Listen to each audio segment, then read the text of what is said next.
கிறிஸ்துவுக்குள் பிரியமான சகோதர சகோதரிகள் யாவருக்கும் கர்த்தராகிய இயேசு கிறிஸ்துவின் நாமத்தினாலே வாழ்த்துக்களை வரவேற்கிறேன். இந்த வாரம் நாம் எந்த தலைப்பின் கீழாக நாம் தேவனுடைய வார்த்தையை தியானிக்க போகிறோம் என்றால், நமக்குள்ள எப்பவுமே ஒரு போராட்டம் இருந்துக்கிட்டே இருக்கு. அது என்ன போராட்டம் அப்படின்னா, ஆவிக்கு இடையிலையும் சரி மாம்சத்துக்கு இடையிலையும் சரி எப்பவுமே ஒரு போராட்டம் இருந்து கொண்டே இருக்கு. அப்போ நாம கிறிஸ்தவர்கள் பண்ண வேண்டிய முக்கியமான விஷயங்கள் என்ன அப்படின்னு பார்த்தீங்கன்னா, ஆவியை தான் நம்ம ரொம்ப பலப்படுத்தணும். மாம்சம் சொல்றதை கேட்கறத காட்டிலும் ஆவியை நம்ம பலப்படுத்தி, ஆவி நமக்கு என்ன சொல்லுதோ அதை தான் நம்ம கேட்டு நடக்கணும். ஒரு சில பேர் பார்த்தீங்கன்னா ஜெபம் பண்ணுவாங்க, ஆராதனைக்கு போவாங்க, இன்னும் ஒரு சில பேர் தேவனை வழிபடுத்துவாங்க. ஆனால் என்னதான் இதெல்லாம் பண்ணாலும் அவங்களுக்குள்ள ஏதோ ஒரு குறை இருந்துக்கிட்டே இருக்கு.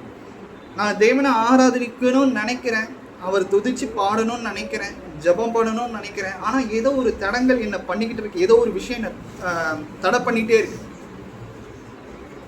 கோபப்படுறேன், ஒரு சில நேரத்தில் பயமாக இருக்குது, ஒரு சில நேரத்தில் நான் ரொம்ப சோம்பேறித்தனமாக இருக்கேன், இன்னும் என்னுடைய மறைமுகமான பாவங்கள் என்னை கர்த்தரிடத்திலிருந்து விலக்கி வந்துக்கிட்டே இருக்கு. இதுதான் பார்த்தீங்கன்னா மாம்சத்துக்கு உண்டான ஒரு விஷயங்கள்.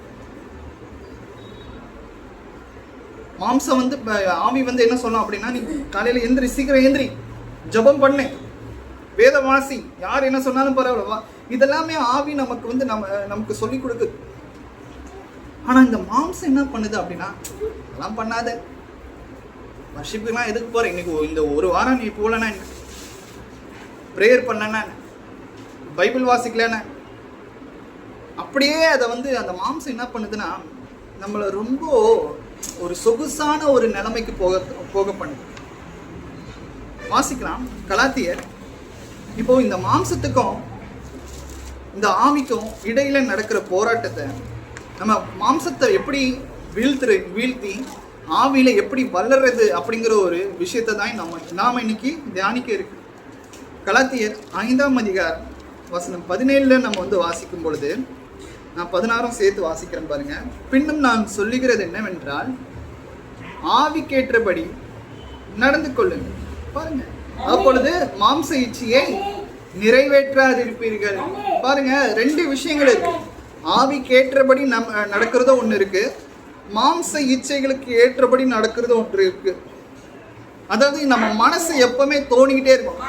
நம்ம மனசுக்கு பார்த்தீங்கன்னா கர்த்தரை முன்னிலைப்படுத்தணும், எல்லாரை காட்டிலும் எனக்கு கர்த்தர் தான் முக்கியம், நல்ல விஷயங்களை பண்ணணும் அப்படின்ட்டு நம்மளுடைய மனசு எப்பவுமே தோணிக்கிட்டே தான் இருக்கும்.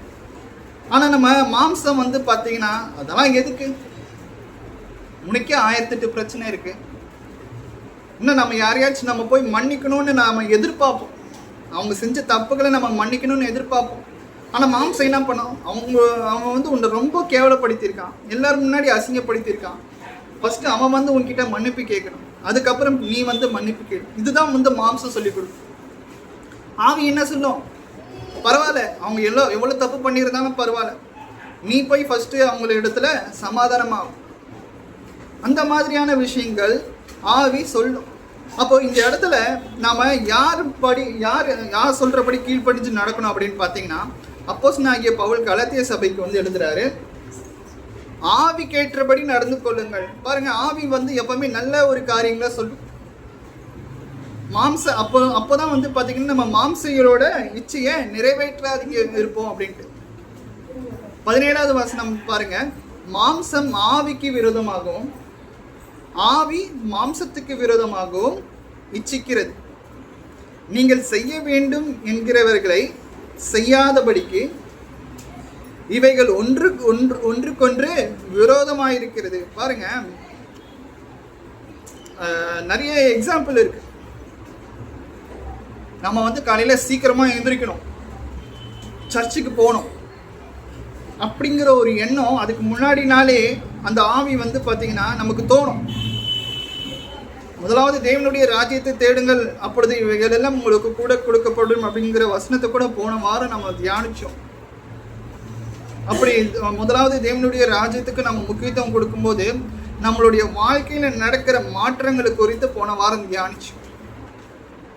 இந்த வாரம் வந்து பார்த்தீங்கன்னா மாம்சத்துக்கும் ஆவிக்கும் எதிரெதிரே நடக்கிற ஒரு போராட்டத்தில் மாம்சத்தை நாம் எப்படி வீழ்த்தி ஆவியை எப்படி முன்னுக்கு கொண்டு வர்றதுங்கிறத குறித்து நம்ம இப்போ தியானிச்சுட்டு இருக்கோம். அப்போ இங்கே சொல்கிற மாம்சம் ஆவிக்கு விரோதமாகவும் ஆவி மாம்சத்துக்கு விரோதமாகவும் இச்சிக்கிறது. நீங்கள் செய்ய வேண்டும் என்கிறவைகளை செய்யாதபடிக்கு இவைகள் ஒன்றுக்கொன்று விரோதமாக இருக்கிறது. பாருங்க, காலையில் சீக்கிரமாக எந்திரிச்சு பிரேயருக்கு போகணும் அப்படின்ட்டு ஆவி உற்சாகமாக இருந்தாலும் மாம்சம் என்ன பண்ணும்? இன்னும் கொஞ்ச நேரம் தூங்கலாம், இன்னும் கொஞ்ச நேரம் கை முடுக்கி படுத்து தூங்கலாம். இந்த அலாரமில் வந்து பார்த்தீங்கன்னா ஸ்னூஸ்ன்னு ஒரு பட்டன் வச்சுருப்பாங்க. அது ஏன் வச்சுருக்காங்கங்கிறது தெரியல. முக்கியமாக அது எதுக்கு வச்சுருக்காங்க அப்படின்னா சோம்பேறியாக இருக்கிறவங்களுக்கு அப்படிப்பட்ட ஒரு ஸ்னூஸ் வந்து வச்சுருக்காங்க. என்ன பண்ண அப்படின்னா ஒரு 5 நிமிஷத்துக்கு ஒரு அலாரம் வச்சு எழுந்திரிச்சிட்டு இருப்பாங்க. அந்த பட்டன் அமுத்திக்கிட்டே இருப்பாங்க. ஏன் ஃபர்ஸ்ட் அலாரத்துலேயே நம்ம வந்து எந்திரிக்க முடியாதா? அந்த சோம்பேறியான மக்களுக்காக உண்டு பண்ணப்பட்டது தான் அந்த ஸ்னூஸுங்கிற ஒரு பட்டன். அந்த பட்டனை அமுத்துட்டா போதும், அடுத்தடுத்து நம்ம வந்து பார்த்தீங்கன்னா அடுத்த அலாரத்துக்கு நம்ம எந்திரிக்கலாம் அப்படின்ட்டு. அது ஏன் அப்படின்னா மாம்சம் வந்து பார்த்தீங்கன்னா இன்னும் கொஞ்சம் நேரம் படுத்து தூங்கலாம், பொறுமையாக போய்க்கலாம். கர்த்தருடைய பந்தி கடைசியாக தானே இருக்குது. நமக்கு தேவை கர்த்தருடைய பந்தி. கர்த்தருடைய பந்தியில் போயிட்டு நம்ம போய் முக்கியத்துவம் கொடுத்துட்டா போதும். யார் பாட்டு பாடிட்டு இருக்கிறது, யார் தேவனுடைய வசனத்தை கேட்டுட்டு இருக்கிறது, இப்படிலாம் வந்து மாம்சம் வந்து யோசிக்கும். அப்போ நம்ம யார் சொல்றது கேட்டு நடக்கணும் அப்படின்னு பார்த்தீங்கன்னா ஆவி என்ன சொல்லுதோ அதுக்கேற்பதான் நம்ம வந்து கீழ்ப்படிந்து நடக்க வேண்டியது அவசியமாக. அப்போது ஒரு மாம்சம் என்ன எதிர்பார்க்குது அப்படின்னா எனக்கு டிசிப்ளினே தேவையில்லை, எனக்கு ஒழுக்கமே தேவையில்லை. மனுஷங்களுக்கும் ஒரு மிருகத்துக்கும் உள்ள முக்கியமான ஒரு வேறுபாடு என்னன்னா ஒழுக்கம், ஒரு பிரின்சிபல். ஒரு மனுஷன் அப்படின்னா இப்படி தான் இருக்கணும். இப்போ முக்கியமாக ஒரு கிறிஸ்தவன்னா இப்படி தான் எல்லார் இடத்துலையும் பேசணும், இப்படி தான் எல்லார் இடத்துலையும் பழகணும், இப்படி தான் வந்து ஜபம் பண்ணணும், ஆராதனையில் இப்படி தான் வந்து கலந்து கொள்ளணும், கர்த்தருக்கு இப்படி தான் பயப்படணும். ஒரு டிசிப்ளினோட இருக்கிறது தான் ஒரு மனுஷனுடைய ஒரு விஷயம். ஆனால் இந்த மாம்சம் வந்து என்னன்னா ஒரு கம்ஃபர்ட்டை எதிர்பார்க்கும். கம்ஃபர்ட்னா தமிழில் என்ன சொல்லுவாங்கன்னா சொகுசாக வாழ்கிற ஒரு விஷயம், எந்த ஒரு வழியும் இல்லாமல் நல்ல ஜாலியாக சௌகரியமாக வாழ்கிற ஒரு விஷயத்தை இந்த மாம்சமானது எதிர்பார்க்கும். அப்போ பாருங்க, ஆவி கேட்டபடி நம்ம நடக்கும் பொழுது நம்மளுடைய வாழ்க்கையில் சந்தோஷம், சமாதானம், ஒரு பரிசுத்தமான ஒரு விஷயம், இன்னும் கர்த்தர் இடத்துல நம்ம அதிகமாக நம்மளை வந்து கொண்டு சேர்க்கிற ஒரு விஷயமா அது வந்து மாறும். அப்போது முதல்ல இந்த மாம்சத்துக்கு உண்டான இச்சைகளை அதை வெறுக்கணும், அதை ஒழிக்கணும் அப்படின்னா ஜபம். ஃபஸ்ட்டு பாயிண்ட்டே என்ன தெரியுமா? இந்த மாம்ச இச்சையை ஒழிக்கணும் அப்படின்னா அது நம்ம ஃபஸ்ட்டு எடுக்க வேண்டிய ஒரு மிகப்பெரிய ஆயுதம். நான் ஏதோ உங்களை வந்து கன்னோ துப்பாக்கியோ அப்புறம் வந்து பார்த்திங்கன்னா ஒரு பெரிய வீச்சருவாலோ இன்னும் சின்ன கத்தியோ அதை வச்சு நம்ம வந்து அந்த மாம்ச இச்சையை நம்ம வந்து எதிர்க்க முடியாது. சாத்தான் கொண்டு வருகிற அந்த மாம்ச இச்சையை நம்ம வந்து ஃபஸ்ட்டு நம்ம பண்ண வேண்டிய விஷயங்கள் என்ன அப்படின்னா அனுதினமும் நாம் ஜெபிக்கணும். இதுதான் வந்து பார்த்தீங்கன்னா ரொம்ப சீக்கிரமாக நம்மளுடைய ஆவியை பலம் கொண்டு வந்து நம்மளுடைய மாம்ச இச்சையை கம்ப்ளீட்டாக ஒடுக்க முடியும். ஒரு சில பேர் வந்து பார்த்தீங்கன்னா ஏதோ ஒரு தேவைக்காக மாத்திரம் ஜெபம் பண்ணுவாங்க, ரொம்ப அந்த டைமில் கஷ்டத்தில் இருப்பாங்க, அதுக்கு மாத்திரம் ஜெபம் பண்ணுவாங்க. ஏதோ ஒரு வாழ்க்கையில் ஒரு தோல்வி, ஒரு அவமானம், முடியாத ஒரு நிலைமையில் இருக்கும் பொழுது, ஹாஸ்பிட்டலில் வியாதியாக படுக்கும் பொழுது, இந்த மாதிரி நேரத்தில் தான் எனக்காக யாராச்சும் ஜெபம் பண்ணுங்களேன், அந்த நேரத்தில் அவங்களும் ஜெபம் பண்ணுவாங்க, இன்னும் யாரையாச்சும் ஜெபம் பண்ண சொல்லுவாங்க. அப்போது நம்ம மாம்ச இச்சையை நம்ம கம்ப்ளீட்டாக ஒழிக்கணும் அப்படின்னா அனுதினமும் நம்ம வந்து ஜெபம் பண்ணணும். அது எந்த சூழ்நிலையாக இருந்தாலும் சரி. நம்ம வந்து பார்த்தீங்கன்னா கர்த்தர் இடத்துல ஒரு உறவு வைத்து கொண்டே இருக்கணும், ஒரு கம்யூனிகேஷன் இருந்துக்கிட்டே இருக்கணும், நாமளும் அவரும் பேசிக்கொண்டே இருக்கணும். ஆபத்து நேரத்தில் வரும்போது தான் நம்ம வந்து அவரை தேடணும்னு கிடையாது. ஒரு சில பேர் வந்து பார்த்தீங்கன்னா ரொம்ப வருஷமாக நம்ம கூட பேசவும் மாட்டாங்க, பழகவும் மாட்டாங்க. ஏதாச்சும் ஒரு உதவினா மட்டும் நம்ம கிட்ட வந்து கேட்க வருவாங்க. இது வந்து உலகத்தில் ஒரு மனிதர்களுக்கு இடையே நடக்கிற ஒரு விஷயம். ஆனால் அதையும் நம்ம தேவனிடத்தில் பண்ணோம். என்னடா ஆபத்து நேரத்தில் தான் என்னை நோக்கி ஜெபிப்பியா? பாருங்க, நாம் அப்படி இருக்கக்கூடாது. நம்ம வந்து பார்த்தீங்கன்னா ஆபத்து நேரத்தில் கூப்பிடும்போது கர்த்தர் நமக்கு செவி கொடுப்பார். ஆனால் அதை விட நம்ம வந்து ஒவ்வொரு நாளும் கர்த்தர் இடத்துல ஒரு கம்யூனிகேஷன் இருந்து கொண்டே இருக்கணும். அவர் இடத்துல நம்ம பேசிக்கொண்டே இருக்கணும். அவர் இடத்துல நம்ம உறவாடி கொண்டே இருக்கணும். அதுக்கு முதல்ல நம்ம பண்ண வேண்டிய ஒரு மிக முக்கியமான ஒரு விஷயம் என்னன்னா ஜெபம் பண்ணுறது. ஜெபத்தினால நமக்கு இருக்கிற அந்த மாம்ச இச்சையை கண்டிப்பாக நம்ம வந்து எடுத்து போட முடியும். லூக்கா 5ஆம் அதிகாரம் வசனம் 16 கூட வாசிக்கலாம். லூக்கா 5ஆம் அதிகாரம் வசனம் 16, அவரோ வனாந்தரத்தில் தனித்து போய் ஜெபம் பண்ணி கொண்டிருந்தார். பாருங்க,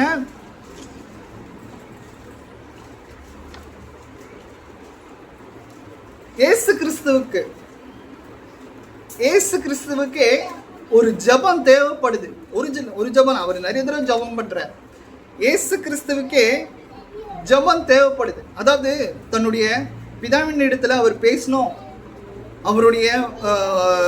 அவருடைய விண்ணப்பத்தை எல்லாத்தையும் கொண்டு போய் சேர்க்கணும் அப்படின்ட்டு அவருக்கு தேவைப்படுது. அவர் நினைச்சா எல்லாமே நடக்கும், அவர் கட்டளையிட்டா எல்லாமே நடக்கும். இருந்தாலும் அவருக்கே ஒரு ஜெபமானது தேவைப்படும் பொழுது பாவிகளாகி நமக்கு கண்டிப்பா தேவை. ஜெபம் இல்லாம நம்ம இருக்க முடியாது. நமக்குள்ள இருக்கிற அந்த மாம்ச இச்சையை கம்ப்ளீட்டா ஒடுக்கணும் அப்படின்னா ஜெபத்தினால மாத்திரம்தான், ஜெபத்தினால தான் வந்து அதிகமாக நம்ம வந்து மாம்ச இச்சையை எடுத்து போட முடியும். நான் வந்து ஜெபம் பண்றேன், நான் ஆவிக்குரிய ரீதியில் அப்படிங்கிற இல்லை. நம்ம ஒவ்வொரு நாளும் கர்த்தரை சார்ந்து இருக்கணும். மனுஷனை சார்ந்து இருக்கிற ஒரு சில பேர் மனுஷனை சார்ந்து இருப்பாங்க, அப்பா அம்மாவை சார்ந்து இருப்பாங்க. இன்னும் கல்யாணம் ஆனதுக்கு அப்புறம் கூட அப்பா அம்மாவை எதிர்பார்த்து, அப்பா அம்மாவுடைய சம்பளத்தை எதிர்பார்த்து கூட நிறைய பேர் இருப்பாங்க. யாராச்சும் ஒருத்தர் நான் கர்த்தரை சார்ந்து இருக்கிறேன், நான் என்கிட்ட இருக்கிற பணத்தையோ பொருளையோ பதவியோ சார்ந்து இல்லாம நான் கர்த்தரை மாத்திரம் சார்ந்திருக்கிறேன்னு யாராச்சும் சொல்ல முடியுமா? சொல்லணும். அந்த ஒரு நிலைமைக்கு நம்ம வரணும். நம்ம இந்த பிரேயர் தான், இந்த ஜெபம் தான் வந்து பார்த்தீங்கன்னா நம்மளால கர்த்தரை சார்ந்து இருக்கவை. இப்போ இவன் வந்து பார்த்தீங்கன்னா பெரிய காரு பங்களா எல்லாமே வாங்கிட்டாப்பா, இன்னும் பிரச்சனையே இல்லை. நிறைய பேர் வந்து பார்த்தீங்கன்னா காசு இருக்கிறதுனால அடுத்தவங்களை மதிக்க கூட மாட்டாங்க. பேர் புகழ் இருக்கிறதுனால துச்சமா நினைப்பாங்க. நம்ம அப்படி இருக்கக்கூடாது. இது எல்லாமே யாருனால வந்தது? கர்த்தரால் வந்தது. கர்த்தர் இப்ப நமக்கு கொடுத்திருக்கிறார். ஹம்பிளா இருக்கணும். ஹம்பிள்னா என்ன? பொறுமையா தாழ்மையா இருக்கணும். தாழ்மை இல்லை, நம்ம மனசுல மனமேட்டுமே வந்துச்சுன்னா இம்மிடியா அதை எடுத்து போட கூட அவருக்கு வந்து ஒரு செகண்ட் ஆகாது. கர்த்தர் நம்மளை ஆசீர்வதிக்கும் போது தாழ்மையா இருக்கணும். நமக்கு சோதனை வரும்பொழுது அவரிடத்துல தொடர்ந்து இடைவிடாம நம்ம ஜெபித்து கொண்டே இருக்கணும் எல்லா நேரத்துல. அப்ப பாருங்க,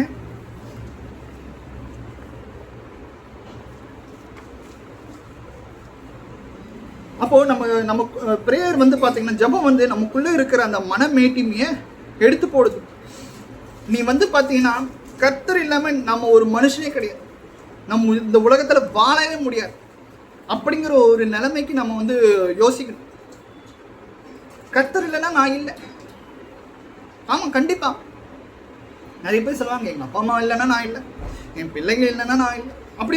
அப்படிலாம் நம்ம யோசிக்கக்கூடாது. கர்த்தர் இல்லைன்னா நான் இந்த இடத்துல நின்று நான் பேசியிருக்க முடியாது. உங்களை நான் எப்பயோ வந்து பார்த்தீங்கன்னா நிர்மூலமாகி போய் கம்ப்ளீட் சரண்டர். அவரை நம்பியே அவரை சார்ந்தே நம்ம வந்து இருக்கணும். ஒரு சில பேர் வந்து பார்த்தீங்கன்னா சோதனை காலம் வர்றதுக்கு முன்னாடியே அவங்க ஆவியில சோர்ந்து போயிடுறாங்க. பாருங்க, மத்தேயு 26ஆம் அதிகாரம் நிறைய உதாரணங்கள் இருக்கு வேதாகமத்தில். மத்தேயு 26ஆம் அதிகாரம் வசனம் 41 இயேசு கிறிஸ்து சொல்றாரு பாருங்க. நீங்கள் சோதனைக்குட்படாதபடிக்கு விழித்திருந்து ஜெபம் பண்ணுங்கள். ஆவி உற்சாகம் உள்ளதுதான், மாம்சமோ பலவீனம் உள்ளது என்றார். நாம் கூட ஜெபத்தில் நாங்கள் குடும்ப ப்ரேயரில் வந்து ஃபேமிலி ப்ரேயரில் நாங்கள் வந்து பார்த்திங்கன்னா இந்த ஒரு விஷயத்தை நான் ஆட் பண்ணேன். அந்த ஒரு விண்ணப்பத்தில் நான் இந்த ஒரு விஷயத்தை ஆட் பண்ணேன். உற்சாகமுள்ள ஆவியை தாருங்கள் பிதாவே அப்படிங்கிற அந்த வாக்கியத்தோடு உற்சாகமுள்ள மாம்சத்தையும் எங்களுக்கு தாருங்கள் அப்படின்னு நான் வந்து ஆட் பண்ணிக்கிட்டேன் புதுசாக. ஆமாம், நமக்கு மாம்சம் வந்து பார்த்திங்கன்னா வயசு ஆக ஆக கமிட்மெண்ட் வர வர பிள்ளைகள்லாம் வந்து பார்த்திங்கன்னா பிறந்து அவங்களுக்கு வந்து நம்ம நிறைய விஷயங்கள் பண்ணும்போது ரொம்ப சோர்ந்து போயிடுறோம். மாம்சமானது ரொம்ப சோர்ந்து போயிடுது. வயசு ஏற ஏற பிபி, சுகரு, இன்னும் மற்ற எல்லா பிரச்சனையும், கொலஸ்ட்ரால் இதெல்லாம் வந்து ஏறும் பொழுது ஆட்டோமேட்டிக்காக நமக்கு வந்து பார்த்திங்கன்னா நிறைய விஷயங்கள், முக்கியமாக ஆவிக்குரிய ரீதியில் நம்ம ரொம்ப சோர்ந்து போயிடுறோம். மாம்ச ரீதியிலே நம்ம ரொம்ப சோர்ந்து போயிடும். இங்கேயும் வந்து பார்த்திங்கன்னா சாத்தான் வந்து இங்கே சீஷர்களுக்கு, அதாவது அவங்க வந்து இன்னும் ஊழியத்தை ஆரம்பிக்கல, அந்த ஊழியம் ஆரம்பிக்கிறதுக்கு முன்னாடியே வந்து பார்த்திங்கன்னா சோதிக்கப்படுறாங்க. அவங்க வந்து ஆவியில் ரொம்ப பலவீனமாகறாங்க.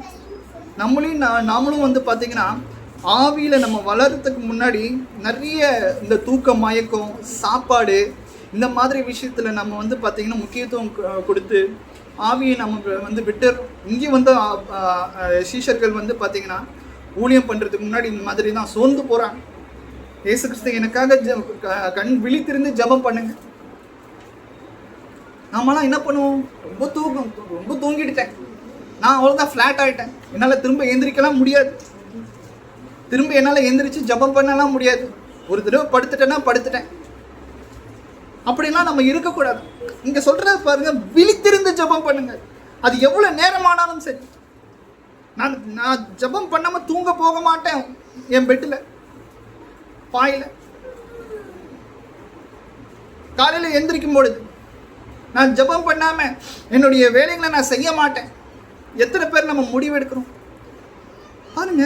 இது வந்து பார்த்தீங்கன்னா ஒரு நாள் 2 நாள் பண்ணுற ஒரு விஷயம் கிடையாது. இப்போ நீங்கள் உலகத்துலேயே நிறைய ஒரு ஸ்கில்லு, ஒரு விஷயத்தை நம்ம கற்றுக்குறோம். பெயிண்ட் அடிக்கிறதா இருந்தாலும் சரி, வரைகிறதா இருந்தாலும் சரி, இன்னும் வந்து பார்த்திங்கன்னா படிக்கிற விஷயமா இருந்தாலும் சரி, நீங்கள் வந்து நல்ல ஒரு செஸ் விளையாடுற ஒரு விஷயமா இருந்தாலும் சரி, கிரிக்கெட் விளையாடுற ஒரு விஷயமா இருந்தாலும் சரி, அந்த ஒரு ஸ்கில்லை ஒரு நாள் கற்றுட்டிங்கன்னா உங்களுக்கு எல்லா ஞானம், அறிவு, புத்தி வந்துடாது. அதை ஒவ்வொரு நாளும் அந்த ஒரு விஷயத்தில் நம்ம வந்து அச்சீவ் பண்ணணும், எப்படியாச்சும் நான் சாதிக்கணும் அப்படிங்கிற ஒரு வெறி இருக்கிறவங்க அந்த ஒரு நாள் மட்டும் அவங்க வந்து அந்த முயற்சியை பண்ணிட்டு விட்டுற மாட்டாங்க. அதை வந்து ஒரு டிசிப்ளினாக கொண்டு வருவாங்க. ஒவ்வொரு நாளும் அதுக்குன்னு ஒரு டைம் ஒதுக்கி அந்த ப்ராக்டிஸ் வந்து பண்ணிக்கிட்டே இருக்கிறோம். அதனால தான் இங்கிலீஷில் சொல்லுவாங்க, practice makes a man perfect. இது வந்து உலகத்துக்கு உண்டான ஒரு விஷயங்கள். அதே போல் நம்ம ஆவிக்குரிய ரீதியில் நம்ம வளரணும், நமக்குள்ளே இருக்கிற அந்த மாம்ச இச்சையை கம்ப்ளீட்டாக நெருக்கி போடணும் அப்படின்னா ஒரு நாளோ ஒரு வாரமோ ஒரு மாதமோ நம்ம வந்து தொடர்ந்து ஜெபிச்சுட்டு விட்டுறக்கூடாது. நம்மளுடைய வாழ்நாள் முடிகிற வரைக்கும் அது ஒரு கமிட்மெண்ட்டாக நம்ம வாழ்க்கையில், அது ஒரு ஹேபிட்டாக, எப்படி சாப்பிட்றது ஒரு ஹேபிட், மூச்சு விடாமல் இருக்க முடியாது, அதே போல் நம்ம ப்ரேயர் பண்ணாமலும் இருக்க முடியாது. ஒரு சூழ்நிலை அந்த மாதிரி ஒரு ஹேபிட் கொண்டு வந்து சாப்பிடாமல் இருக்க முடியாது, தூங்காமல் இருக்க முடியாது. அதே போல் ஜெபிக்காமல் என்னால் இருக்க முடியாது. அந்த அளவுக்கு நம்மளுடைய மனசை கொண்டு போகணும், இருதயத்தை கொண்டு போகணும். இதெல்லாம் இருந்தால் மாத்திரம்தான், அனுதினமும் நம்ம ஜெபிச்சா மாத்திரம்தான் நமக்குள்ளே இருக்கிற அந்த மாம்ச இச்சையை கம்ப்ளீட்டாக சீக்கிரமாக அதை வந்து வலுவிழக்க முடியும். இது ஃபஸ்ட்டு, ஜெபம்ங்கிறது ஃபஸ்ட்டு. இரண்டாவது, இது எல்லாருக்குமே ரொம்ப கஷ்டமான ஒரு விஷயம், எனக்கும் தான். அது என்ன அப்படின்னு பார்த்தீங்கன்னா உபவாசம். அந்த மாம்ச இச்சையை ஒழிக்கிறதுக்கு ஒரு முக்கியமான ஒரு விஷயம், ஒரு மோஸ்ட் பவர்ஃபுல், அதிக சக்தி வாய்ந்த ஒரு விஷயம் நம்ம கையில் எடுக்கிறது என்ன அப்படின்னு பார்த்தீங்கன்னா மாம்ச இச்சையை உபவாசம். ஒரு ஆவிக்குரிய ரீதியில் ஒரு நல்ல ஒழுக்கமாக வரணும். ஏன்னா நிறைய பேர் வந்து பார்த்திங்கன்னா வேதாங்கமத்தில் அந்த மாம்ச இச்சை எடுக்கிறதுக்காக நிறைய பேர் உபவாசம் இருந்து ஜெபிச்சிருக்காங்க. நம்ம என்ன நினைக்கிறோம் அப்படின்னா, இது உபவாசங்கிறது ஏதோ காலையில் சாப்பாட்டை அப்படியே தாண்டி போடுறது கிடையாது. சாப்பிடாம இருந்து அப்படியே மற்ற சாப்பாடு அது வந்து கர்த்தருடையத்தில் ஒரு ஒரு உறவு வைத்து கொள்கிற மாதிரி, உறவாடுற மாதிரி. நிறைய பேர் வந்து பார்த்திங்கன்னா சங்கிலி உபவாச கூட்டம் அப்படிங்கிற மாதிரி எல்லாருமே பார்க்குற மாதிரி உபவாசத்தை பண்ணுவாங்க. அப்படி இருக்கக்கூடாது. இயேசு கிறிஸ்து வந்து பார்த்திங்கன்னா உபவாசம் இருக்கும் பொழுது அவர் தனியாக ஒரு வனாந்தரத்தில் போயிட்டு ஒரு 40 நாள் உபவாசம் இருந்தார். நான் எல்லாருக்கும் உபவாசம் இருக்க போகிறேன் அப்படின்னு சொல்லிட்டு அவர் போல. பாருங்க, வாசிக்கலாம். மத்தேயு 4ஆம் அதிகாரம் வசனம் 1 என்று கூட நான் வந்து வாசிக்கிறேன்.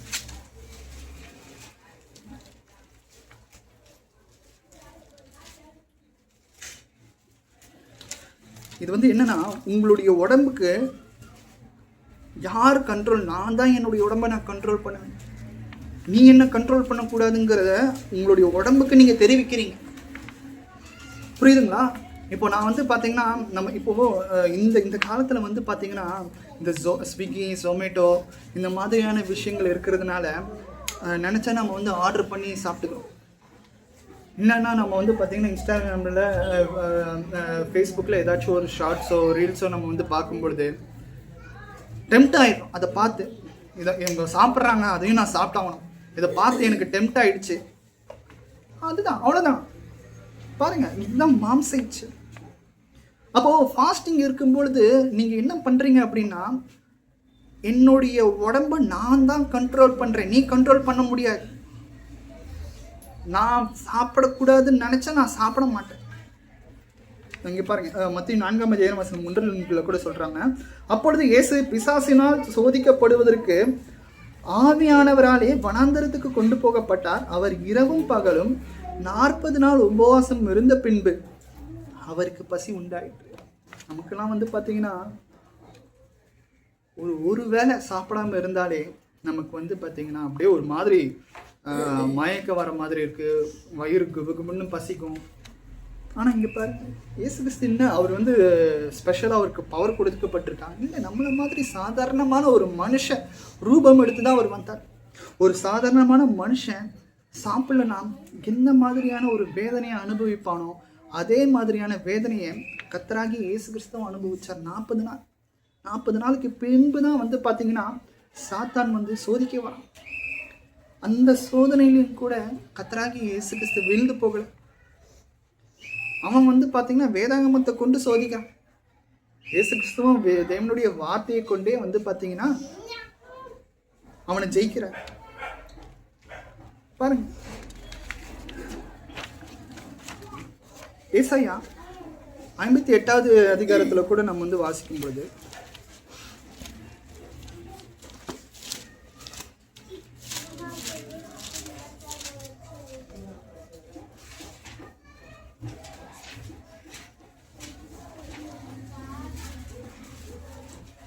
அப்போ நம்ம வந்து 58வது அதிகாரத்தில் கூட இங்கே வந்து பார்த்தீங்கன்னா உபவாசத்தை குறித்து சொல்கிறாங்க. இது வந்து நீங்கள் ஃபுல்லாக வாசிங்க டைம் இருக்கும்போது. ஸோ இங்கே வந்து பார்த்தீங்கன்னா ஒரு உபவாசம் இருந்த மக்கள் வந்து ஜெபிக்கிறாங்க. ஸோ அதனால் வந்து பார்த்தீங்கன்னா ஆவியில் அவங்க வந்து பார்த்தீங்கன்னா ரொம்ப பலப்படுறாங்க. அது மாத்திரம் இல்லாமல் அவங்களுக்கு வந்து பார்த்தீங்கன்னா ஒரு பணிவு, அவங்களுடைய வாழ்க்கை ஒட்டுமொத்தமாகவே ஒரு மாறுதல் அடையுது. ஸோ அதனால தான் வந்து பார்த்திங்கன்னா அந்த ஏசாயா 58வது அதிகாரத்தில் உபவாசத்தை குறித்து வந்து சொல்லியிருக்காங்க. 3வது ஒரு விஷயம் என்ன அப்படின்னு பார்த்தீங்கன்னா, நம்மளுடைய எண்ணங்கள், நம்மளுடைய செயல்கள், நம்மளுடைய இருதயத்தில் கர்த்தருடைய வார்த்தை இருக்கணும். ஃபஸ்ட்டு வந்து ப்ரேயரு, செகண்டு ஃபாஸ்டிங்கு, அதாவது ஃபஸ்ட்டு வந்து ஜபம், 2வது வந்து உபவாசம், 3வது வந்து தேவனுடைய வார்த்தையை தேடுவது. ரோமர் 12ஆம் அதிகாரம் வசனம் 2 கூட நம்ம வந்து வாசிக்கும்போது, ரோமர் 12ஆம் அதிகாரம் வசனம் 2 கூட நம்ம வந்து வாசிக்கும் பொழுது, இந்த பிரபஞ்சத்திற்கு ஒத்த வேஷம் தெரியாமல் தேவனுடைய நன்மையும் பிரியமும் பரிபூர்ணமான சித்தம் இன்னதென்று பகுத்தறியத்தக்கதாக உங்கள் மனம் புதிதாகிறதுனாலே மறுரூபம் ஆகுங்கள். பாருங்க,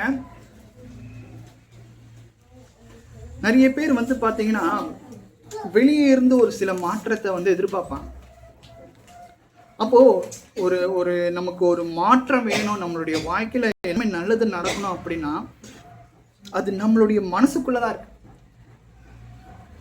பாருங்க, உங்கள் மனம் புதிதாக இருக்கிறதுனாலே மறுரூபமாகுங்கள்.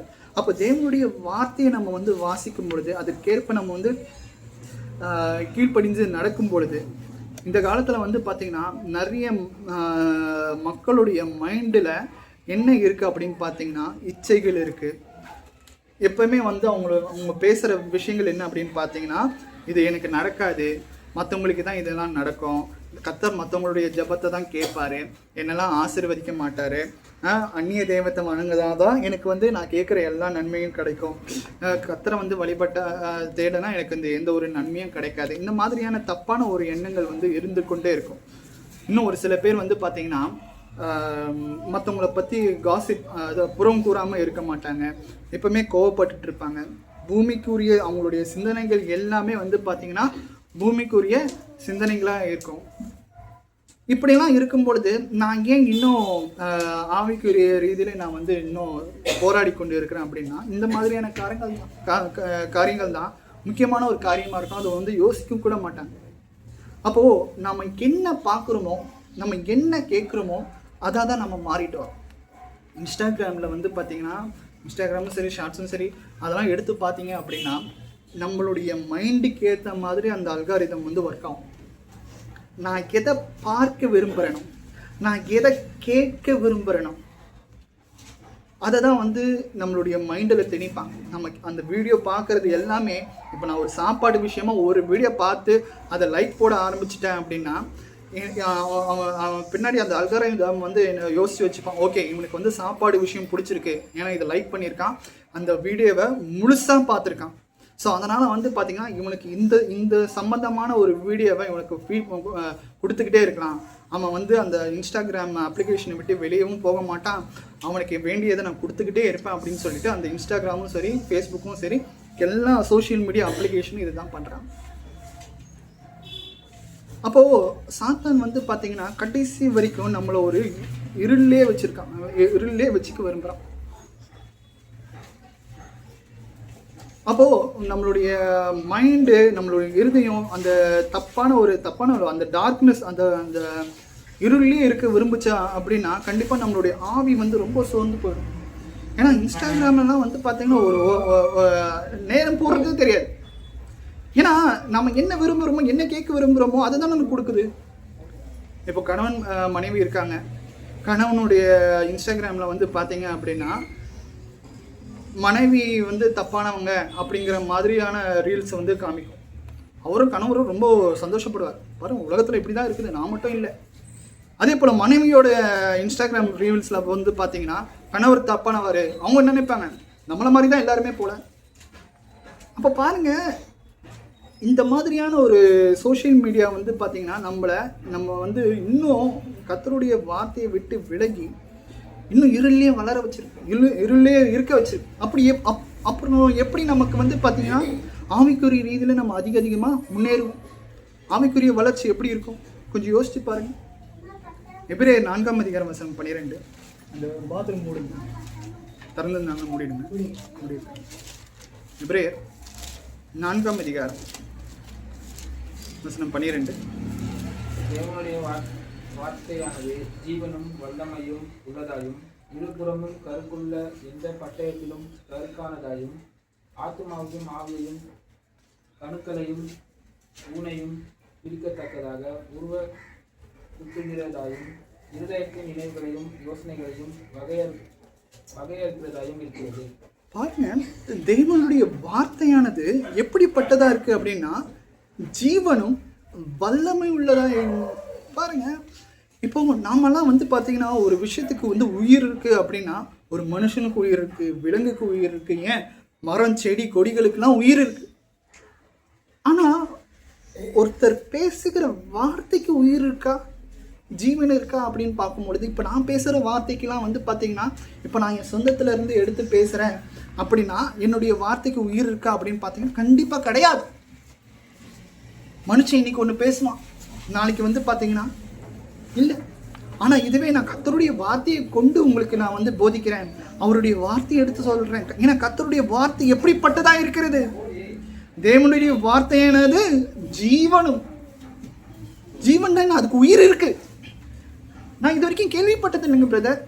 ஒரு மனுஷனுக்கு உயிர் இருக்கு, இல்லைன்னா வந்து பார்த்தீங்கன்னா ஒரு மரம் செடிக்கு உயிர் இருக்கு, ஒரு விலங்குக்கு உயிர் இருக்குன்னு தான் நான் கேள்விப்பட்டிருக்கேன். ஆனால் ஒருத்தருடைய வார்த்தைக்கு உயிர் இருக்குங்கிறது நான் கேள்விப்பட்டதே இல்லைங்க பிரதர். ஆனால் இங்கே பாருங்க, தேவனுடைய வார்த்தையானது ஜீவனும் வல்லமையும். பாருங்க, அப்போ நம்ம தேவனுடைய வார்த்தை நமக்கு கொடுக்கப்பட்டிருக்கு. நம்ம எவ்வளோ பெரிய பாக்கியவான்கள். அந்த ஜீவனுள்ள வார்த்தையை நம்ம வந்து வாசிக்கும் பொழுது, அது கேட்கும் பொழுது, அதற்கேற்ப நடக்கும் பொழுது நமக்குள்ளே இருக்கிற அந்த மாம்ச இச்சையை நம்ம ஈஸியாக எடுத்து போட முடியும். பாருங்க, இயேசு கிறிஸ்துவானவர் வந்து சாத்தானால சோதிக்கப்படும் பொழுது அந்த வனாந்திரத்தில் அவர் ஏதோ அவருடைய சொந்த வார்த்தையை கொண்டு சாத்தானை ஜெயிக்கல. அவர் சொன்ன விஷயங்கள் எல்லாமே பழைய ஏற்பாட்டின் காலத்தில் கொடுக்கப்பட்டிருக்கு. அப்போ தேவனுடைய வார்த்தையை கொண்டுதான் சாத்தானை வந்து அவர் ஜெயிக்கிறார். அப்போ நம்மளுடைய இருதயத்தையும் நம்மளுடைய மனசையும் சத்தியத்தினால, அதாவது தேவனுடைய வார்த்தையினால நிரப்பும் பொழுது, அனுதினமும் நம்ம தேவனுடைய வார்த்தையை தியானிக்கும் பொழுது நமக்குள்ளே இருக்கிற அந்த மாம்ச இச்சைகள் வந்து பார்த்திங்கன்னா அப்படியே ஆட்டோமேட்டிக்காக போயிடும். இன்ஸ்டாகிராமில் போடுறதே யாருமே நாம் வந்து பார்த்திங்கன்னா பிளைண்டாக நம்ப மாட்டோம். அப்படியே கொஞ்ச நேரம் பார்த்தாலும் நம்ம வந்து வேறு ஒரு விஷயத்தில் நம்ம வந்து கான்சன்ட்ரேட் பண்ணோம். இன்ஸ்டாகிராமில் வந்து பார்த்திங்கன்னா 1 மணி நேரம் ஈஸியாக போயிடும். அது எப்படி போகுதுன்னு தெரியாது. இன்ஸ்டாகிராம்ன்ட்டு நான் சொல்லலை, இன்னும் நிறைய பேர் வந்து பார்த்திங்கன்னா பிள்ளைகள் அந்த கேமை எடுத்தாங்க அப்படின்னா, ஒரு பப்ஜி எடுத்துக்கிறாங்கன்னு வச்சுக்கோங்க, ஒரு 1/2 மணி நேரம் ஒரு மேட்ச், இன்னும் ஒரு காலவர் ஒரு மேட்ச் வச்சுக்கோங்க, அந்த காலவர் எப்படி போகுதுன்னே தெரியாது, டக்குன்னு போயிடும். ஆனால் இதுவே தேவனுடைய வார்த்தையை எடுத்து ஒரு 5 நிமிஷம், ஒரு 10 நிமிஷம் எடுத்து வாசிக்கிறது ரொம்ப நம்மளுடைய மாம்சம் வந்து அதுக்கு இடம் கொடுக்காது. ஆவி இடம் கொடுத்தாலும் மாம்சமானது இடம் கொடுக்காது. அப்போ யாருமே எனக்கு நேரம் இல்லை அப்படின்னு சொல்ல முடியாது. என்ன சொல்ல முடியாது? எனக்கு வந்து நேரம் இல்லை, நான் பைபிள் வாசிக்கிறதுக்கு எனக்கு நேரம் இல்லை, நான் படிக்கிறதுக்கு, நான் ஜெபம் பண்ணுறதுக்கு எனக்கு நேரம் இல்லை. நிறைய பேர் வந்து பார்த்தீங்கன்னா பெண்கள்லாம் மோஸ்ட்லி பொருளி பேசுறது அப்படி மணிக்கணக்கில் ஒன்றா பேசுவாங்க, நேரம் போகிறதே தெரியாது. காலையிலேருந்து வேலை செஞ்சுருக்கோங்க பிரதர், எங்களுக்கு இருக்கிறதே ஒரே டைம் பாஸு பொருளே பேசுறதுன்னா. ஃபோனை எடுத்தால் போதும், அவன் இப்படி இவன் அப்படி, அவன் அப்படி பண்ணுறான், ஈஸியாக அப்படியே போகிற போக்கில் வந்து இவன் அப்படி இப்படின்ட்டு ஜட்ஜ் பண்ணிவிடுவாங்க. ஏதோ கர்த்தர் வந்து பார்த்திங்கன்னா நமக்கு தான் ஜட்ஜ் பண்ணுற எல்லா திறமையும் மற்றவங்களுக்கு ஈஸியாக வந்து ஜட்ஜ் பண்ணுற மாதிரி எல்லா சக்தியும் கொடுத்துருக்குற மாதிரி ஈஸியாக அவன் இப்படின்னு சொல்லிட்டு போயிடுவாங்க. பாருங்கள், இந்த மாதிரியான விஷயங்களை வந்து மாம்சத்துக்கு ரீதியான ஒரு விஷயங்கள் மாதிரி இதே பைபிள் எடுத்து படிக்க முடியாது. ஏதாச்சும் ஒரு டிவி சீரீஸ் வந்தால் போதும், ஃபுல்லாக உட்காந்து பார்க்குறது, புது படம் வந்தால் போதும். ஸோ இந்த மாதிரியான விஷயங்களை நம்ம வந்து கண்டிப்பாக வெறுத்து தள்ளி கர்த்தருடைய வேதத்துக்கு முக்கியத்துவம் கொடுக்க பாருங்கள். கர்த்தருடைய வேதத்தை அனுதினமும் நம்ம வந்து தியானிக்க முடியுது. இங்கே சொல்கிறா இருப்பாங்க, தேவனுடைய வார்த்தையானது எப்படிப்பட்டதாக இருக்குது அப்படின்னு பார்த்தீங்கன்னா ஜீவனும் வல்லமை உள்ளதமாக இருக்குது. அது எல்லாருமே நம்ம வந்து உணர முடியுமா அப்படின்னு பார்த்தீங்கன்னா ஒரே நாள் உணர முடியாது. நீங்கள் அனுதினமும் தேவனுடைய வார்த்தையை தியானிக்க தியானிக்க தியானிக்க, அவருடைய வசனத்தை வாசிக்க, நம்ம ஏதாச்சும் ஒரு தப்பு பண்ணும் பொழுது, கர்த்தரை விரோதமாக நம்ம வந்து நடக்கும் பொழுது அந்த வார்த்தையானது நம்மளை வந்து உறுத்தும். அதுதான் இங்கே சொல்கிறாரு, இந்த இருபுறமும் கருக்குள்ள எந்த பட்டயத்திலும் கருக்கானதாயும் ஆத்மாவை ஆவியும் கணுக்களையும் ஊனையும் பிரிக்கத்தக்க உருவ குத்துகிறதாயும். பாருங்க, பொய் பேசுறது, மற்றவங்களை ஏமாத்துறது கர்த்தர் பார்த்துட்டு இருக்கிறார். அவருடைய வசனம் எப்படி இருக்கு கர்த்தர் பார்த்துட்டு இருக்கிறார். ஸோ அதுக்கேற்ப தான் நம்ம நடக்கணும் அப்படின்ட்டு நம்மளை யோசிக்க வைக்கும். இப்போது ஃபஸ்ட்டு வந்து பார்த்திங்கன்னா ஒரு மாம்ச இச்சையை நம்ம வந்து வெறுக்கணும் அப்படின்னா ஜெபம், 1 நாள் 2 நாள் இல்லை, அனுதினம். 2வது உபவாசம் வந்து பார்த்திங்கன்னா நம்மளை நாமே கண்ட்ரோல் பண்ணணும். நான் தான் என்னுடைய என்னுடைய பாடியை நான் தான் கண்ட்ரோல் பண்ண முடியும் அப்படிங்கிற மாதிரி நம்ம நிலைமைக்கு கொண்டு வரோம். ஒரு விஷயம் வேணாம் அப்படின்னா வேணாம். சாத்தான் நம்மளை வந்து நெருக்கம். நிறைய பேருக்கு இந்த போரிங் வந்து இந்த காலத்தில் இருக்கிற மக்களுக்கு வந்து பார்த்தீங்கன்னா எல்லாருக்குமே போர் அடிக்கணும். நிறைய பேர் வந்து அந்த போர் அடிக்கிறத கடந்து போக வைக்கிறதுக்காக சோஷியல் மீடியா, அதில் வந்து டைம் கன்சியூம் பண்ணுறது, கேம் பார்க்குறது, இந்த மாதிரியான விஷயங்களை பண்ணுறாங்க தவிர அவங்க போர் அடிக்க விட மாட்டேன்றாங்க. அப்போது நம்ம மைண்டுக்கு நம்ம ஏதோ ஒரு விஷயத்தை கொடுத்துக்கிட்டே இருக்கோம். ஒரு அமைதியாக ஒரு காலவர் ஒரு அரை மணி நேரம் ஒரு இடத்துல உட்காருங்க, எதையுமே யோசிக்காங்க. ரொம்ப கஷ்டம். ஆனால் அதை பண்ணி பாருங்கள். வாழ்க்கையில் மிகப்பெரிய நிலைமைக்கு வந்திருக்கிறவங்க எல்லாருமே நிறைய பேர் அந்த மாதிரியான விஷயத்தை கையாண்டிருக்காங்க. Self control. ஆனால் நம்மளுக்கு அந்த மாதிரி கிடையாது. ஸோ அதுதான் இங்கே வந்து பார்த்திங்கன்னா இதை சொல்கிறாங்க.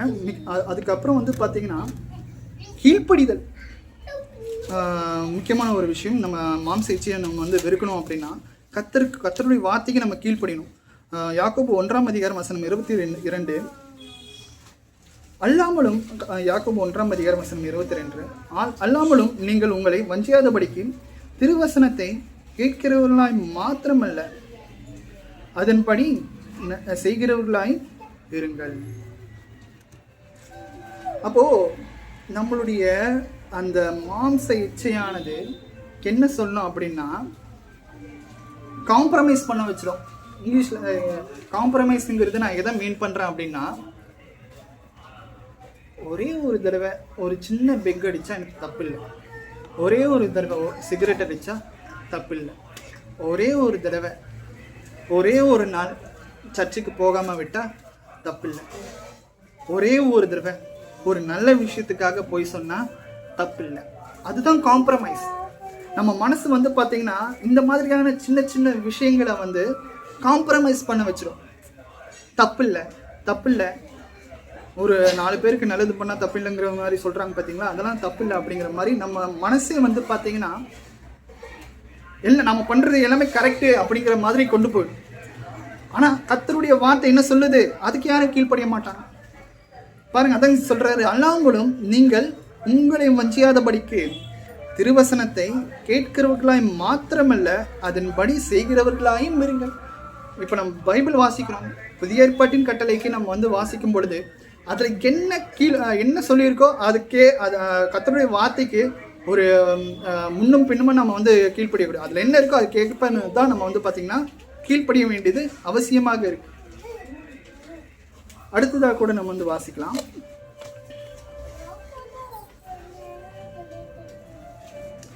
இப்போ கீழ்ப்படிதல் என்ன அப்படின்னு பார்த்தீங்கன்னா, ஒரு சில பேரை நம்ம வந்து மன்னிக்க மாட்டோம், மன்னிக்கவும் விரும்ப மாட்டோம். ஆனால் வேதாகமம் என்ன சொல்லுது, எல்லாரையும் மன்னிங்க அப்படின்னு தானே சொல்லுது. அதுதான் கர்த்தருடைய கட்டளையும்.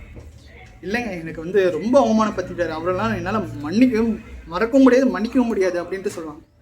அப்போ அதுலேயே நம்ம வந்து பார்த்திங்கன்னா கர்த்தருடைய கட்டளையை விட்டு நம்ம பின்வாங்கிறோம். இன்னும் ஒரு சில டாக்ஸிக்கான ஒரு ரிலேஷன்ஷிப்பில் இருப்பாங்க, அவங்கள விட்டு கூட நீங்கள் வந்து பின்வாங்குங்க அப்படின்ற. உதாரணத்துக்கு இயேசு கிறிஸ்து அவரோட சொந்த ஊர் நாசரேத், சொந்த ஊருன்ட்டு இல்லை, அவர் வளர்ந்த ஊர் நாசரேத் என்னும் ஊரில் அவங்க சொந்த ஜனங்கள் இயேசு கிறிஸ்துவை ஏற்றுக்கொள்ளலை. மற்ற ஊர்லலாம் நிறைய அதிசயங்களை அற்புதங்களை செஞ்சு நிறைய மக்களுக்கு சுகத்தையும் நல்ல ஒரு பலனையும் கொடுத்தாரு. ஆனால் அந்த நாசரேத் ஊரில் வரும்பொழுது இவனுக்கு எப்படி இப்படிப்பட்ட ஒரு பவர் கிடச்சிது, அவன் நினச்சா முடிஞ்ச அந்த பவரை யூஸ் பண்ணி இங்கே இருக்கிறவங்க எல்லாருக்கும் நல்ல சுகத்தை பலனையும் கொடுக்க சொல்லி பார்ப்போம் அப்படிங்கிற மாதிரி இயேசு கிறிஸ்துவை ஒரு மட்டமாகவும் கேவலமாகவும் நினைச்சாங்க. வெளியாளுங்க கிடையாது, சொந்த ஊர் மக்கள், சொந்த ஜாதி சனங்க, இந்த மாதிரியான மக்கள் தான் வந்து பார்த்தீங்கன்னா இயேசு கிறிஸ்துவை கேவலமாக நினச்சாங்க. இயேசு கிறிஸ்து அவருங்க கேவலமாக நினச்சதை பார்த்துட்டு அங்கேயே இருந்துட்டாரா, அவங்க கூடவே இருந்துட்டாரா? இல்லை, அந்த இடத்த விட்டு அவர் கிளம்பி போயிட்டார். நாமளும் நம்மளுடைய வாழ்க்கையில் நிறைய விஷயங்கள் அப்படி தான், நம்மளை வந்து மோசமாக நினைக்கிறவங்க கிட்ட, கேவலமாக நினைக்கிறவங்க கிட்டேயே நம்ம வந்து அடிப்பணிஞ்சு இருந்திருக்கோம். அப்படிப்பட்டவங்க கிட்ட இருந்து நம்ம கொஞ்சம் விலகி இருக்கிறது தான் ரொம்ப நல்லது. அடுத்ததாக கூட நம்ம வந்து வாசிக்கலாம். சங்கீதம் 100வது சங்கீதம் வசனம் 2.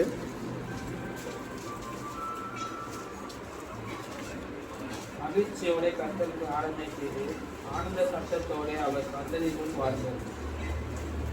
அப்போ 5வது ஒரு விஷயம் என்ன அப்படின்னா ஆராதனை.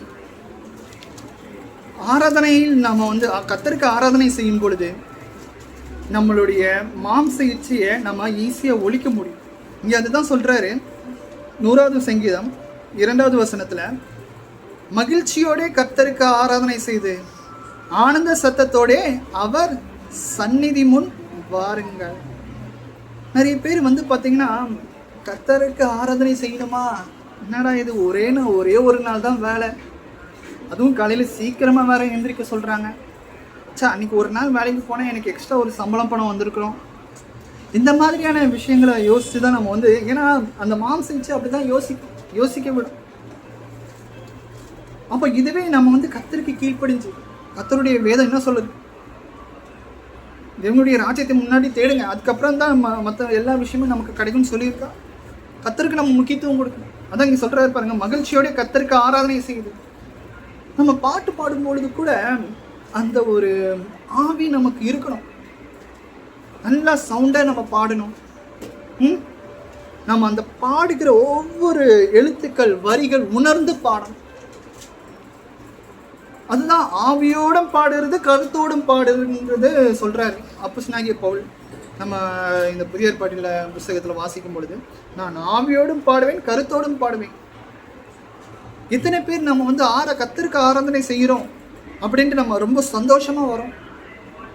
அவர் என்னை உண்டாக்கினார், கடந்த நாட்கள் முழுவதும் கர்த்தர் எனக்கு நல்ல ஒரு சுகத்தையும் பலனையும் கொடுத்தார். என்னுடைய ஆபத்திலிருந்து அவர் வந்து என்னை விலக்கியிருக்கிறார். எனக்கு மாத்திரம் இல்லாமல் என்னை சூழ்ந்திருக்கிற ஒவ்வொரு ஆத்மாக்களுக்கும், என்னுடைய அப்பா அம்மா, என்னுடைய பிள்ளைகளுக்கு, என்னுடைய கணவருக்கு, என்னுடைய மனைவி, அவருக்கு எல்லாருக்குமே நல்ல ஒரு சுகத்தையும் பலனையும் கொடுத்திருக்கிறார். நாங்கள் நிர்மூலம் ஆயிருப்போம், ஆனால் கர்த்தருடைய கிருபை நான் இங்கே இருக்கேன். இந்த மாதிரியான விஷயங்களை நம்ம யோசிக்கும் பொழுது நம்ம வந்து ஒரு துக்கத்தோடு நம்ம வந்து கர்த்தருக்கு ஆராதனை செய்ய மாட்டோம். கர்த்தர் என் கூட இருக்கிறேன், கர்த்தருக்கு நான் வந்து எப்படி நான் ஆராதனை செலுத்துவேன் அப்படின்னா மகிழ்ச்சியோடு நான் வந்து ஆராதனை செலுத்துவேன். அப்போது அந்த நம்மளுடைய ஸ்பிரிச்சுவலாக வந்து பார்த்திங்கன்னா நம்ம ஆவி ஆட்டோமேட்டிக்காக பலமுள்ளதாக மாறிடும். அப்போஸ்தலர் நடபடிகள் 16ஆம் அதிகாரத்தில் நம்ம வந்து வாசிக்கும் பொழுது அங்கே பவுலும் சீலாவும் சிறைச்சாலையில் இருப்பாங்க. சிறைச்சாலையில் இருக்கும் பொழுது அவங்க பண்ண விஷயங்கள் என்ன அப்படின்னு பார்த்தீங்கன்னா கர்த்தருக்கு ஆராதனை செஞ்சாங்க. அவர்கள் வந்து அவர்களை வந்து அடித்தாங்க, அவங்கள வந்து ஒரு ஜெயிலில் போட்டாங்க, ஒரு சங்கிலியில். இருந்தாலும் அவங்க வந்து அதை குறித்து கம்ப்ளைண்ட் பண்ணலை. எங்களுக்கு நாங்கள் வந்து கர்த்தரை ஆராதிக்கும் பொழுது, கர்த்தருக்காக ஊழியம் செய்யும் பொழுது எங்களுக்கு இப்படி ஆயிடுச்சு, நான் கர்த்தருக்காக தானே எல்லாமே பண்ணேன், கடைசியில் எனக்கு இப்படிப்பட்ட ஒரு நிலைமை வந்துடுச்சு அப்படின்ட்டு அவங்க வந்து முறுமுறுக்களை கம்ப்ளைண்ட் பண்ணலை. கர்த்தரை தேடினதுனால தான் எனக்கு இப்படிப்பட்ட ஒரு சூழ்நிலை அப்படின்ட்டு அவங்களாம் கம்ப்ளைண்ட் பண்ணலை. அதுக்கு பதிலாக என்ன பண்ணாங்க தெரியுமா, அவங்க வந்து ஆராதனை பண்ண ஆரம்பிச்சு, கர்த்தரை துதிச்சு பாட ஆரம்பிச்சு. எதில்? அவங்க கஷ்டத்தில் இருக்கும் பொழுது, அந்த ஜெயிலில் இருக்கும் பொழுது, அவங்க சங்கிலியால் மாட்டிகிட்டு இருக்கும் பொழுது, அவங்க அடிக்கப்படும் பொழுது. அப்போ என்ன ஆச்சு, அங்கே இருக்கிற அந்த ஜெயிலே, அந்த கம்பியே வந்து பார்த்தீங்கன்னா ஜெயில் கம்பியே அங்கே நடுங்க ஆரம்பிச்சிச்சு. அவங்க கட்டியிருக்கிற சங்கிலியே வந்து பார்த்தீங்கன்னா முறிக்க ஆரம்பிச்சு. அந்த ஜெயில் கதவே ஓப்பன் ஆயிடுச்சு. அப்போது ஆராதனை வந்து பார்த்தீங்கன்னா ஒரு கஷ்டமான ஒரு சூழ்நிலையில் கூட, இந்த மாதிரி நம்ம வாழ்க்கையில் கஷ்டமான ஒரு சூழ்நிலையில் கூட கர்த்தருடைய சன்னிதானத்தை கொண்டு வரும். அவருடைய ப்ரெசன்ஸ் நமக்கு வந்து இருக்கும். அப்போது நம்ம ஒரு காலகட்டத்தில் நினச்சிக்கிட்டு இருப்போம் நம்மளுடைய கஷ்டம்தான் நமக்கு பெருசு அப்படின்ட்டு. நிறைய பேருக்கு வந்து என்ன சொல்லுவாங்க அப்படின்னா, நீ ஏன் என்னோட நிலைமையில இருந்து நீ யோசித்து பார்க்கல, வலியும் வேதனையும் அவனுக்கு வந்தால் தான் தெரியும் அப்படின்னு சொல்லுவாங்க. அப்போது நம்மளுடைய கவனம், எண்ணங்கள், செயல்கள் எல்லாமே நமக்கு நேரிடுகிற அந்த வலியை நோக்கி தான் இருக்குது. அந்த வலியிலே நம்ம அதிக கான்சென்ட்ரேட் பண்ணியிருக்கோம். அந்த அவமானத்திலே நம்ம வந்து அதிகமாக கவனம் செலுத்திட்டு இருக்கிறதுனால தான் அது நமக்கு ரொம்ப பெருசாக தெரியும். அது ஒரு கட்டத்தில் ஒரு ஒரு கொஞ்சம் செகண்ட் அது ஓரமாக ஒதுக்கி வச்சுட்டேன். இங்கே பவுலும் சீலாமும் அந்த அப்போஸ்தலர் படிக்கிற 16ஆம் அதிகாரத்தில் பவுலும் சீலாமும் கர்த்தரை நோக்கி ஜெபிக்கிறாங்க, ஆராதனை பண்ணுறாங்க. அவங்களுக்கு இருக்கிற கட்டுகள் எல்லாமே முறிக்க பண்ணிக்கிறாங்க. அந்த ஜெயில் கதவு கூட ஓப்பன். அப்போது நாம் நம்மளுடைய வாழ்க்கையில் ஒரு பதட்டமான ஒரு சூழ்நிலை வரும்பொழுது, ஒரு பயப்படுற ஒரு சூழ்நிலை வரும்பொழுது கூட அந்த நேரத்தில் நம்ம வந்து கர்த்தரை நோக்கி நம்ம ஆராதனை செய்யும் பொழுது நமக்கு இருக்கிற எல்லா கஷ்டங்களும் விலகி போகும். முக்கியமாக அந்த மாம்ச இச்சையிலிருந்து நம்ம கண்டிப்பாக விலகி போயிடும். கடைசியாக ஒரு விஷயங்கள் என்ன அப்படின்னா, நம்மளை சுற்றி யார் இருக்கணும் அப்படின்னு பார்த்தீங்கன்னா கிறிஸ்தவர்கள். முக்கியமாக தேவனை முழு மனதோடும் முழு இருதயத்தோடும் முழு ஆத்மாவோடும் யார் தேடுறாங்களோ அவர்களிடத்துல தான் நம்ம அதிகமாக பழக்கம் வைக்கணும். இதே நம்ம வந்து புறஜாதியானார் என்னென்ன தப்பு பண்ணுறவங்க துன்மார்க்கர் கூட நம்ம சேர்ந்தோம் அப்படின்னா கெட்ட விஷயங்கள் தான் நமக்கு வந்து வரும். வாசிக்கலாம் 1 கொரிந்தியர் 15ஆம் அதிகாரம். அப்போ மாம்ச இச்சையை நம்ம வந்து பார்த்திங்கன்னா கர்த்தருடைய பிள்ளைகள் இடத்துல நம்ம வந்து சேரும் பொழுது மாம்ச இச்சையை நம்ம அதிகமாக நம்ம வந்து வெறுக்கலாம். 1 கொரிந்தியர் 15ஆம் அதிகாரம் வசனம் 33 சொல்கிறாங்க பாருங்க, மோசம் போகாதிருங்கள், ஆகாத சம்பாஷணை நல்லொழுக்கங்களை கெடுக்கும்.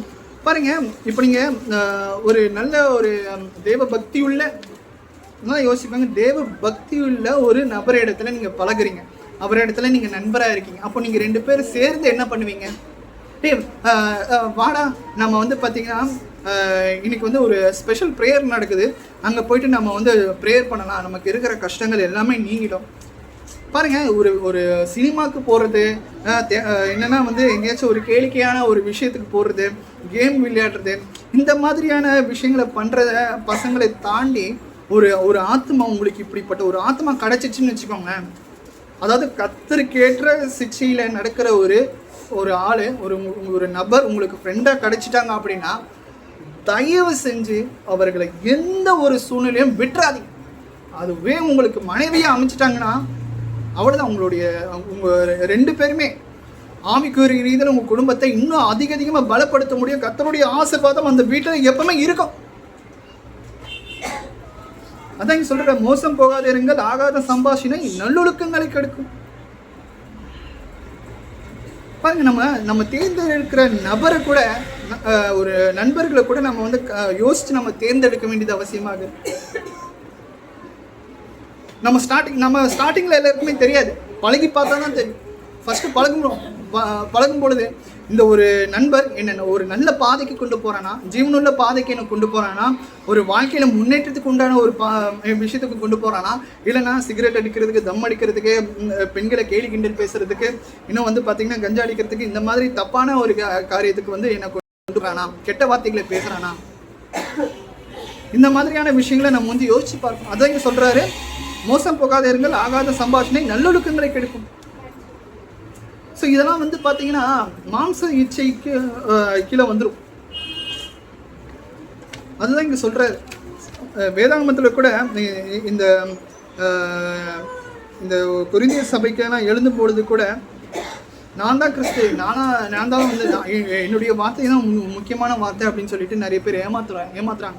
ஸோ அதனால் அவர்களிடத்துல நீங்கள் சேராதீங்க, நான் சொல்கிறேன் அந்த கர்த்தருடைய வார்த்தையை மட்டும் நீங்கள் வந்து கேட்டு நடங்க அப்படின்ட்டு சொல்கிறேன். அப்போஸ்தலர் நடபடிகள் 2ஆம் அதிகாரம் வசனம் 42. அப்போஸ்தலர் நடபடிகள் 2ஆம் அதிகாரம் வசனம் 42 கூட வந்து வாசிக்கும் பொழுது,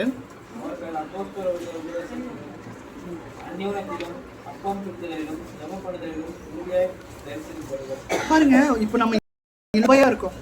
அந்த காலத்துலயும் வந்து பார்த்தீங்கன்னா ஒரு நல்ல, அதாவது கர்த்தருக்கு கீழ்ப்படிக்கிற பிள்ளைகள் எல்லாருமே ஒன்று கூடி என்ன பண்ணாங்க அப்படின்னு பார்த்தீங்கன்னா அவங்க ஜபம் பண்ணுறாங்க. எல்லாருமே அதாவது அந்யோன்யத்திலும் அப்பம் பிக்கிறதிலும் ஜபம் பண்ணுவதிலும் உறுதியாக தெரிந்திருந்தார்கள். அப்போது நம்ம நல்ல மக்கள் கூட நம்ம வந்து சம்பந்தம் கலக்கும் பொழுது, ஒரு நல்ல ஒரு சேரும் பொழுது, அப்போ அவங்க பண்ணுற விஷயங்கள் எல்லாமே ஆவிக்குரிய ஒரு விஷயமா இருக்கும். அப்போது ஆவிக்குரிய விஷயத்தை நம்ம தொடர்ந்து பண்ணிகிட்டே இருக்கும் பொழுது மாம்சத்துக்கு உண்டான அந்த இச்சைகள் வந்து பார்த்திங்கன்னா அப்படியே காணாமல் போயிடும். அப்படி ஒன்று இருக்கிறதே நமக்கு வந்து தெரியவே தெரியாது. அப்போது நம்ம வந்து இந்த இந்த இந்த இன்னைக்கு நம்ம வந்து என்ன கற்றுக்கிட்டோம் அப்படின்னு பார்த்தீங்கன்னா, கலாத்தியர் 5ஆம் அதிகாரம் வசனம் 16 படி, பின்னும் நான் சொல்லுகிறது என்னவென்றால், ஆவிக்கேற்றபடி நடந்து கொள்ளுங்கள், அப்பொழுது மாம்ச இச்சையை நிறைவேற்றாதிருப்பீர்கள். அப்போ நம்ம இன்னைக்கு வந்து ஒரு 6 விஷயங்கள் நம்ம பார்த்தோம். அப்போ இந்த மாம்ச இச்சையை நான் கம்ப்ளீட்டாக வெறுக்கணும் நான் என்ன பண்ணுறது அப்படின்ட்டு, ஃபஸ்ட்டு ஜெபம், 2வது உபவாசம், 3வது என்ன அப்படின்னு பார்த்தீங்கன்னா கர்த்தருடைய வார்த்தையை கொண்டு நம்மளுடைய மனசை நிரப்புறது, 4வது விஷயம் என்ன அப்படின்னு பார்த்தீங்கன்னா கீழ்ப்படிதல், கேட்கிறவர்களாய் மாத்திரம் இல்லாமல் கர்த்தருடைய வார்த்தைக்கு நம்ம வந்து கம்ப்ளீட்டாக கீழ்ப்படிக்கணும். 5வது வசனம் என்ன அப்படின்னு பார்த்தீங்கன்னா ஆராதனை, கர்த்தருக்கு எப்பொழுதுமே நம்ம வந்து ஆராதனை செய்யணும். 6வது விஷயம் என்ன பார்த்தோம் அப்படின்னு பார்த்தீங்கன்னா, இந்த மாம்ச இச்சையிலிருந்து விடுபடணும் அப்படின்னா நாம் பரிசுத்தவான்களோட நம்ம வந்து பார்த்திங்கன்னா இருக்கணும், சபையிலே வந்து இருக்கணும். கர்த்தரை யார் உண்மையாக தேடுகிறார்களோ அவர்களிடத்துல நம்ம நண்பர்களாக பழகி நம்ம வந்து பார்த்திங்கன்னா ஆவியில் அதிகமாக நம்ம வளர்ச்சி. ஸோ இந்த மாதிரியான இந்த 6 விஷயங்கள் நம்ம வந்து பண்ணால் மாத்திரம் தான் முக்கியமாக நம்ம மாம்ச இச்சையிலிருந்து விலகி ஆவிக்குரிய ரீதியில் அதிகமாக நம்ம வந்து வளர முடியும். பொறுமையை கேட்ட உங்கள் அனைவருக்கும் நன்றி. கர்த்தர் தாமே உங்களை ஆசீர்வதிப்பார்.